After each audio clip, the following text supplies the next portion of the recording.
Hi mga lods, magandang araw. Tara, samahan niyo akong kumain ng curry puff. Mga lods, sa mga hindi pa nakakakain ito, masarap to. So ayun nga, ganito kasi ang kwento nun. May tumawag sa akin kanina, nakasamahan ko din. Sabi niya, Kuya, you want some curry puff? Siyempre tatanggi ba tayo? Grasya yan eh. Tapos tinanong niya ako kung anong flavor daw.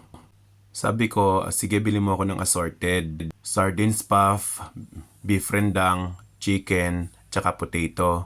So nung nakabili nga siya, iniwan niya sa table ko. At ito nga, tara, tikman natin. So unang try, ayan. Natikman ko, potato siya. Potato curry puff. Ayan, masarap siya. So tingnan natin yung pangalawa. Ang sarap nito mga lods, panawid gutom din to. Ganado na naman si Kalbong Pogi, oh. Ayan, pangalawang try niya. So, tingnan natin kung anong flavor. Yung una, potato curry puff. O yung pangalawa, ayan, potato pa rin daw. O anong plano mo? Parang kakagatan mo lahat. De, para malaman natin. Nakatuan ko lang naman, ayaw din naman ng mga kasama ko. So, kinagatan ko na lahat. Ako lang din naman kakain yan lahat. Ayan, pangatlo, tingnan natin kung anong flavor. O, ayun. Curry puff na naman.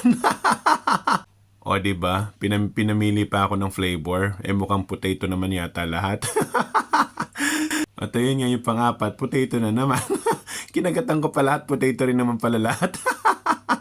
Pero ang sarap niya, promise. Masarap talaga ang curry puff. O, yan nga yung apat na kinagatan ko, diba? Ang itsura tuloy kasi kinagatan ko. Pero anyway, okay lang naman yan. Masarap talaga pag libre, diba?